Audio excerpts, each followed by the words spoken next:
Here's the scenario. You're injured in a collision and your insurance company is denying your claim. It happens far too often. If it happens to you, call me, Brian Goldfinger of Goldfinger Personal Injury Law. My team and I work for people just like you.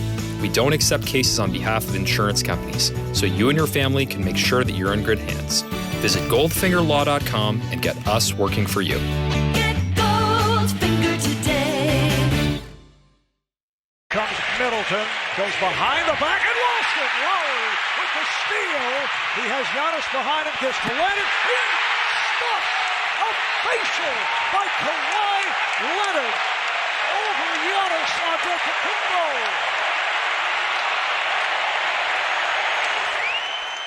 Hello and welcome to the Raptors Reaction Podcast. I'm your host, Samson Folk, and the best thing that has ever happened, literally in the history of the Toronto Raptors, has happened. I'm here for you, detailing the Raptors' 100-94 Game 6 victory over the Milwaukee Bucks that will be sending them for the first time in franchise history to the NBA Finals.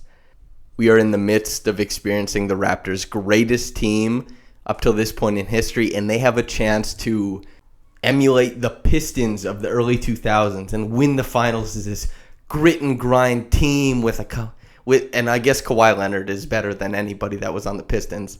Maybe not if you really, really appreciate Rasheed Wallace, but who knows, or Chauncey Billups. But I think it's interesting that there's symmetry there between Kyle Lowry and Chauncey Billups, especially when you consider that Chauncey Billups and Kyle Lowry are very close as friends. Chauncey Billups acts as a mentor, and Kyle Lowry, whose game has always been so underappreciated, is going to get this chance to guide this Raptors team into the NBA Finals, and will have a chance to knock off one of the greatest dynasties of all time, as the Pistons did to the Lakers. There's a lot of potential for things to get really, really fun going forward, but before we project going forward too much, let's talk about the game. What a stressful outing. I felt good for most of the fourth quarter, I'll be honest. It was definitely something to feel good about. It was terrific. The third quarter, though, was pretty hairy. The first half just seemed like how it had been for most of the series, right? First half is the Raptors aren't hitting all of their shots. They're missing some that should probably drop in. Danny Green got pulled from this game very early because he wasn't able to create anything. He had 4 really good looks from downtown. Three of them were wide open corner looks. That's the easiest three-pointer to make in basketball. There are guys who make that in their sleep. Danny Green generally is one of those people, but he missed all 3 of his looks. He missed all of his shots in this game, and he got pulled for Norm, and a combination of Norm and Fred, I should say. Serge had a tough first half, but that definitely changed. That came around. I'm just trying to create the juxtaposition between the halves, maybe even the first 3 quarters, and then the fourth, save for Kawhi Leonard. But so the first half was the Bucks came out. They're punching hard. They're trying to fight to stay alive this season. They want to go to the finals as bad as the Raptors do. Let's be honest. And something that happens with that is, they come out, they're inserting a lot of artificial transition into their play. They're really, really killing the Raptors on the boards, and the Raptors are getting absolutely dominated. The thing that was good for the Raptors was, even after the Bucks were getting, an unbelievable amount of offensive rebounds, at one point they had 7 offensive rebounds, and the Raptors only had 8 defensive rebounds. That's pretty terrible if we're being honest with ourselves. However, they only had 5 points off of those 7 offensive rebounds. So the Raptors' half-court defense was still just as good as advertised. And that was the saving grace of the first half. The third quarter, for most of it, it looked really similar to how the first half looked. It was Giannis was getting out on the break. The Raptors were getting in foul trouble. Not as many shots were dropping. The offense looked stagnant. All these things were stacking on top of each other, and it was starting to look pretty problematic for the Raptors. It looked like maybe this isn't the one. Maybe this isn't going to be how it shakes out for the Raptors. Not in 6. Can still go back to Pfizer Forum, steal a Game 7. Mind you, that would be very difficult But, there's potential for anything to happen. And potential for anything to happen happened to happen. I'm using the same word repeatedly and with no regard for your ears, but happened. Because it did happen, my guy.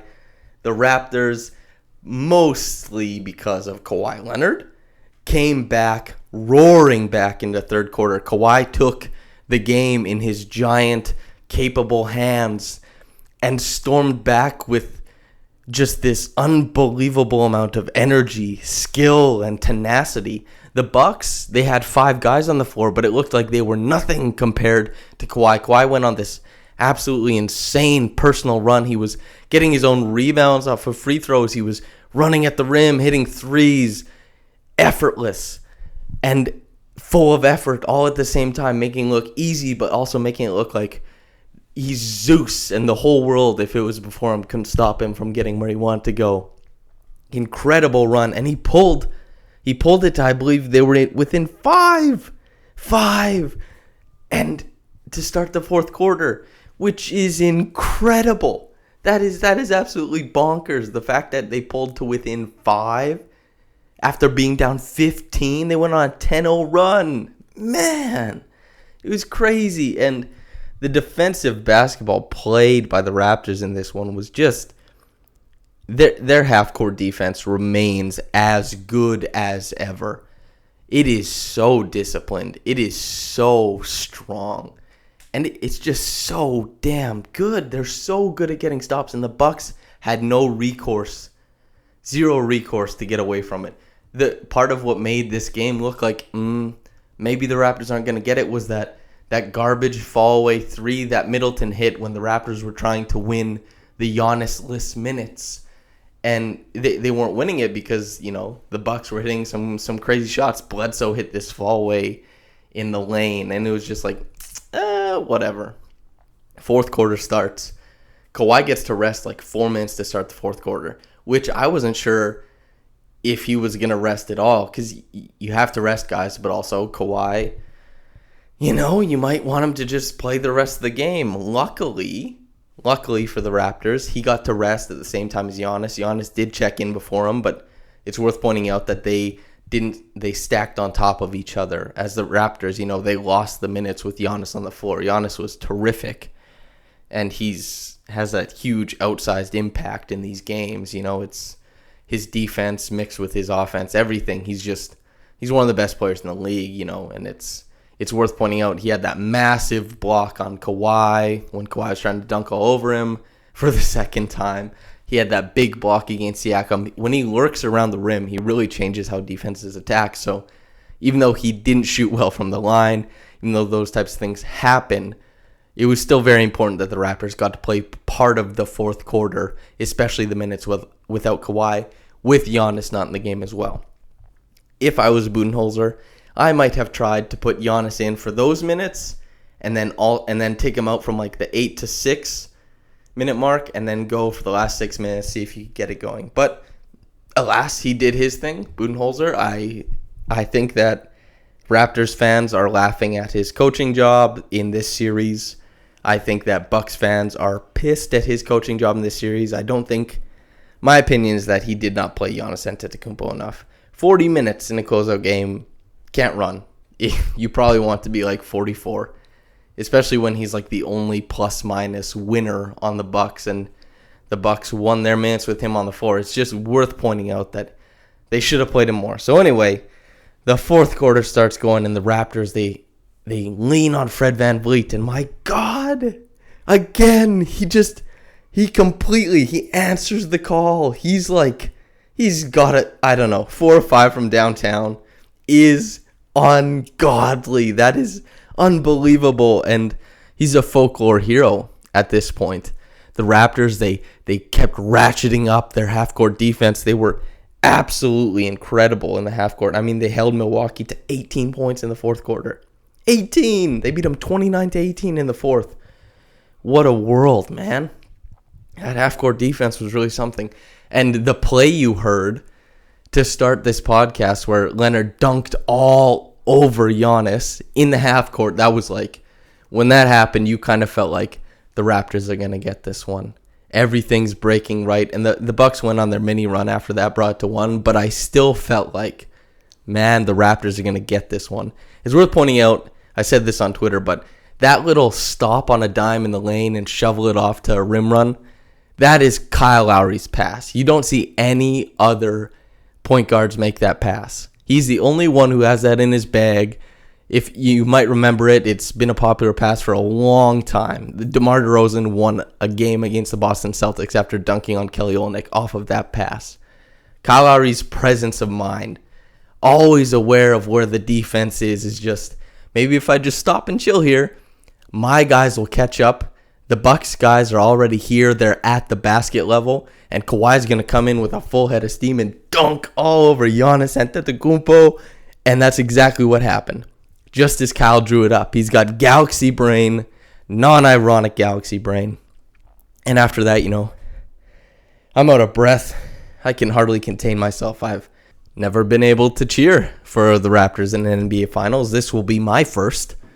And I'm quite excited to cover it and do the podcast for you guys. And we'll be doing some cool podcasts going forward and get to watch the games as a fan and enjoy this Raptors team that has just been so much fun to watch. And yeah, so anyway, the fourth quarter was just, the very end was an absolute slog. As you guys know, you watched the last 15 seconds, took 15 minutes. It seemed like there was the shot clock mess up, everything that happened around that, the inbounding kerfuffle, I should say, not a kerfuffle, and just everything that stemmed from those types of plays. It was really something to watch, just how much the game got mucked up and slowed down. But after Siakam missed that layup, he got his rebound back. The shot clock guy messed it up. He passed it out to Kyle, so they ended up having to keep inbounding it. When they did inbound it, Siakam ended up going to the line. Bledsoe fouled him. He made one, missed the second. Who gets the rebound, right?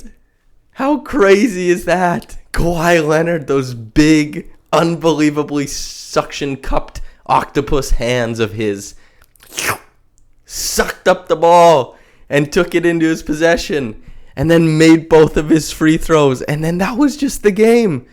And there was 100-94. And then the skies parted, and just to see the smile on Kyle Lowry's face, Kyle Lowry, the cerebral, diminutive, underrated, terrific, wonderful point guard of the Toronto Raptors, is going to the NBA Finals as the lead of this team at the very tail end of his prime. And his running mate is the best player in the league, Kawhi Leonard. What a beautiful story for us fans to watch, and what a beautiful thing for things to pan out this way for the Raptors, to come into this series against the lauded and fully, tuned up Bucks. I myself, you can make fun of me, but I predicted Bucks in 6. The majority of the Raptors Republic writers chose Bucks. Shout out to Zarar, who he chose Raps in 6. There was, I think, Anthony Doyle did Raps in 6 as well. Tamberlin picked the Raptors as well, and very large credit to them. They're a lot braver than I, but a lot of us and the media, Zach Lowe, Kevin Arnovitz, people like that. Arnovitz didn't pick, but a lot of the smartest people around basketball picked the Bucks. But the Raptors, the defense, my God, the half-court defense, and it's not lost on me that Nick Nurse thoroughly out-coached Mike Budenholzer. Nick Nurse, for everything that was said about him in the Philadelphia series, about his reluctance to match Gasol and Embiid minutes, about a series that went to 7 games that should have ended in 5 or 6 for the Raptors, he was terrific. His matchups, his defensive assignments in this series were just borderline genius. He did such a great job, and yes, it helps to have Kawhi snatch victory from the jaws of defeat in the third quarter and just go on this crazy rampage to bring the Raptors back into it. But Nurse coached a hell of a series. Kyle played a hell of a series. Norm, hell of a series. Fred. These last 2 games are just incredible. He's been unreal, man. He's been so damn good. 7 of 9, and then 4 of 5 from 3. Unbelievable. The Mitchell Robinson Award, which goes to the villain or antagonist of the opposite team. There is none tonight. Things are too good that we don't even worry about villains. We're like a superhero that has no worries at all. Maybe the antagonist just going forward is the Warriors and their hubris. So that's the the Mitchell Robinson Award is the Warriors' hubris, and we will certainly run into that. But my God, the Raptors are going to the NBA Finals. How exciting is that? Thank you so much for listening. I'm not done the podcast, but I appreciate all the listeners so much. This is such a cool thing to happen. It's such a cool reward to have. And this team is such a fun rendition of the Raptors. And there's so many lovable guys on the team. Wow. Man. The Reggie Evans Award, it goes to Kawhi Leonard. I've talked about Kawhi Leonard ad nauseum on this podcast and on every podcast since I took over the podcast. He is all-encompassing. And when I say he's the best player in the world, he is. When he's grabbing offensive rebounds, when he's just taking every possession, grinding it out, and doing everything, that's Reggie Evans, just with a lot more skill. And, man. Quick reaction comment to react to is Clips. 4 wins in a row in all caps. Yep, that's pretty much it. The Raptors took 4 games in a row. They took 4 in a row off the Milwaukee Bucks. They lost that 2, and then it was just over. They decided that their defense was going to just be just the craziest amount of good. They're going to completely dominate and minimize and destroy the Bucks half-court offense, and they're going to make the biggest star, or one of the biggest stars in the league, Giannis Antetokounmpo, look like a schmuck sometimes, and they're going to highlight his weaknesses on the world's biggest stage for basketball. The Warriors and the Trailblazers, they're not playing. This is the only game in town, and the Raptors, they're stepping on the court every single night, and they're just taking it to the other team. Their resiliency knows no bounds. The fight in this team is palpable. So damn good. So damn good. Thank you so much for listening. Whether, it's in the morning, at night, whenever you get around to it. Have a blessed day. And the Raptors are going to the NBA Finals. I will see you soon if you listen to the weekly podcast, series preview podcast, whatever it ends up being.